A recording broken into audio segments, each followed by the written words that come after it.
كارتك متجوز ميرا وعايشين قصة حب جميلة. علشان كده قرر ان هو يعمل بوليس التأمين على حياته. اتصل بيه موظف البنك وطلب منه ان هو يجيب له شوية اوراق مطلوبة علشان يكملوا وثيقة التأمين. جهز الورق وراح الشركة وعمل البوليصة ب10 كيلور. ولما روح قال لمراته على قيمة البوليصة، بس اتخانقت معاه علشان هي كبيرة وقيمة القسط بتاعها هيبقى كبير. قال لها عشان لو جرالي حاجة دي هتأمن لك مستقبلك.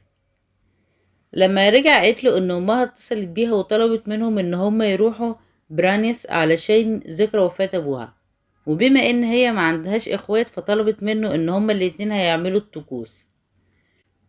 قال لها بس انا معرفش اعمل الطقوس دي ولا عمري عملتها قبل كده. قالت له مش مهم، في كاهن اسمه شردان ماما كلمته علشان يساعدنا في عمل الطقوس، بس لازم نروح له على الساعة 12 الظهر علشان الوقت المبارك. راحوا للكاهن بس وصلوا على الساعة 2 وكان الوقت اتأخر. الكاهن قال لهم الوقت اتأخر مش هينفع نعمل الطقوس دلوقتي، تعالوا بكرة الصبح الساعة 8 وهنعمل الطقوس. جم تاني يوم وعملوا الطقوس، ومن ضمن الطقوس ان هو هياخد حجر مبارك ويغطس بيه 5 مرات في النهر المقدس. نزل النهر وعمل غطسته، بس بعدين بدأ يغرق وهما معرفوش ينقذوه. البوليس جه يحقق في الحادثة ووعدها ان هما هيدوروا عليه ويلاقوه. بعدها ب4 ايام اتصلوا بيها وقالوا لها ان هم لقيوا جثة وعايزينها تيجي تتعرف عليه من هدومه ومن اكسسواراته اللي هو لابسها. بعدين راحت اتعرفت على الاكسسوارات والهدوم اللي هو لابسها، وراحت المشرحة واكدت ان هو جوزها. وبعدين موظف شركة التأمين جالها وطلب منها شهادة الوفاة علشان يقدر يصرف لها مبلغ التأمين. بعد 6 شهور من الحادثة كانت قاعدة بتتفرج على صورها هي وكارتي، وبعدين قعدت تفتكر الذكريات كده ومسكت الصور وحرقته. بعدين كلمت واحد في التليفون اسمه روكي، وهنا بنعرف ان ميرا ليها حبيب اسمه روكي، وطلبت منه ان هو يجيلها. وهو جايلها وقف في الاشارة وعدى من جنبه واحد راكب موتوسيكل وبصله ايه كارتك. نزل يجري وراه بس الموتوسيكل طلع يجري. راح وقال لميرا ان هو شافه في الاشارة، بس هي مصدقتوش وافتكرته بيتهياله. قالت له سيبك من الموضوع ده واتبسط، احنا بكرة هناخد مبلغ التأمين وهنسافر نعيش في اي مكان بعيد عن هنا. موظفين شركة التأمين جولها وادولها الشيك، بس علشان حظهم السيء ان لما خدوا الشيك كان وقت البنك عدى والبنك قفل وكان صباح اجازة، وده اللي خلى روكي زعلان جدا وكان عايز يصرف الفلوس في نفس اللحظة. قالت له مش مهم، بكرة اجازة هنصرفه بعد بكرة، ما جاتش من يومين، ودي تبقى فرصة حلوة ان احنا ننزل نحتفل بالشيك سوا. راحوا احتفلوا بالشيك مع الكاهن شاردة اللي طلع تبعهم، وكانوا متفقين على خطة هنعرفها دلوقتي. بعدين نور البيت اتطفى. ميرا راحت تشوف هو النور قفل ليه.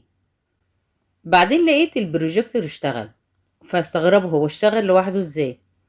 راح طلع لهم واحد في الضلمة ومسك روكي وضربه. هما ما كانوش شايفين هو مين.